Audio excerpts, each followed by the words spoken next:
సభ్య సమాజం తలదించుకునేలా నా పైన మాటలు దాడి చేసిన వాళ్ళని ఖండిస్తూ నాకు అండగా నిలిచిన కూటమి ప్రభుత్వానికి, కూటమి కుటుంబ సభ్యులకు, అదేవిధంగా ప్రజానీకానికి అందరికీ కూడా ప్రత్యేక ధన్యవాదాలు తెలుపుకుంటున్నాను.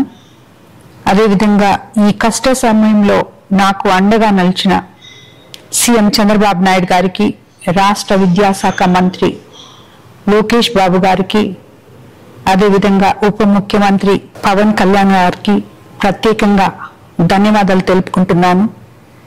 అలాగే మంత్రులు, ఎంపీలు, సహచర ఎమ్మెల్యేలు, ప్రతి ఒక్క ప్రజా నాయకునికి నాకు మద్దతు తెలిపినందుకు ధన్యవాదాలు తెలుపుకుంటున్నాను.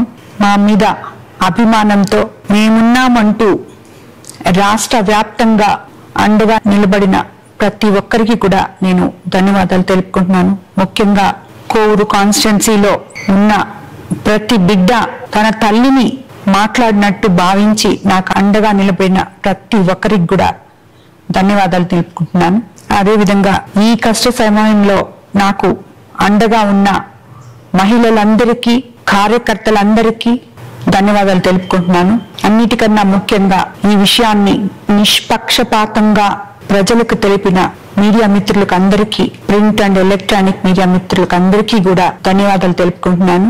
వీటన్నిటికీ మించి నాకు మనోధైర్యాన్ని ఇచ్చి నిత్యము నన్ను ముందుకు నడిపిస్తున్న దైవ సమానులైన వేమిరెడ్డి ప్రభాకర్ రెడ్డి గారికి ధన్యవాదాలు తెలుపుకుంటున్నాను.